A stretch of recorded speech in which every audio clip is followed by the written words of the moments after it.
আজকে রান্না করতেছি কোরবানির মাংস।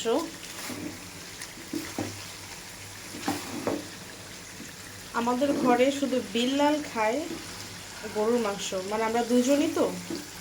আমার তো গরুর মাংস একদমই পছন্দ না, আমার কাছে ভালোও লাগে না। আর ও যত খায় ওর মনই ভরে না, এত খাইতে পারে।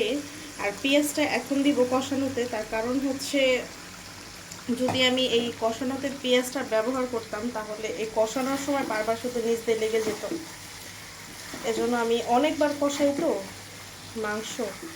আর গরুর মাংসতে আমি ঝোলও রাখি না, একদম মাখা মাখা রাখি, এরকম করে রান্না করি। আর পেঁয়াজ বাটাও দিই না, আমি জাস্ট আদা রসুন দিয়ে আর ময় মশলা যা আছে দিয়ে তারপর ভালো করে কষাই। যখন 70% হয়ে যায় তখন আমি পেঁয়াজ অ্যাড করি। আর না হলে খালি একটা পুরো পুরো পুরো পুরো গন্ধ বলে। আদা রসুনটাও ভালো একটা ফ্লেভার আসে না খাবারের সময়। এটা এখন কষাবো অনেক পরে, আরও 1 ঘন্টা পরে পানি দিব। চুলা কমায় কমায় কষাইতেছি। গরুর মাংসটাকে যত কষাবেন তত মজা। আর আমি যখন কষাই তখন বিড়াল কষানোর থেকে মাংস উঠায় ভাত খেয়ে ফেলে।